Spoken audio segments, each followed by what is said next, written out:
আসসালামু আলাইকুম ওয়া রাহমাতুল্লাহি ওয়া বারাকাতুহু। কারো যদি এমনটি মনে হয় দিন দিন আমার কান নষ্ট হয়ে যাচ্ছে, আমি কানে শুনতে পাচ্ছি না, বা দিন দিন কান নষ্টই হয়ে যাচ্ছে, এরকম যদি মনে হয়, তাহলে কানের এই শক্তি বৃদ্ধি করার জন্য আমল রয়েছে, আল্লাহ পাকের নামের আমল। সেটা পড়ার পদ্ধতি, মানে যে দোয়াটা পাঠ করতে হবে, যে নামটা, সেটা হলো ইয়া সামিউ। ইয়া সামিউ কিভাবে পড়তে হবে? পড়ার পদ্ধতি, যে প্রত্যেক ফরজ নামাজের পরে 11 বার, প্রত্যেক ফরজ নামাজের পরে 11 বার ইয়া সামিউ, ইয়া সামিউ, আল্লাহর এই নামটা পাঠ করতে হবে। প্রত্যেক ফরজ নামাজের পরে 11 বার ইয়া সামিউ, ইয়া সামিউ এই নামটা পাঠ করলে সারা জীবন তার বধিরতা থেকে আল্লাহ মুক্ত করে দিবেন। সে কখনো বধির হবে না, মানে কানে শোনে না এরকম কখনো হবে না।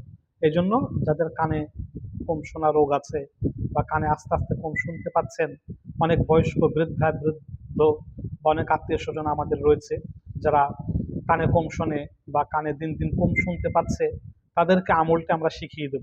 প্রত্যেক ফরজ নামাজের পরে 11 বার ইয়া সামিউ, ইয়া সামিউ 11 বার মাত্র পাঠ করলে ইনশাল্লাহ, পাঠ করে যদি আপনি এভাবে পাঠ করার পরে হাতে ফুনিয়ে এভাবে কানে একটু মাসাই করবেন, কানে একটু মাসাই করে দিবেন, ইনশাল্লাহ তার কানে কম শোনা রোগ দূর হয়ে যাবে।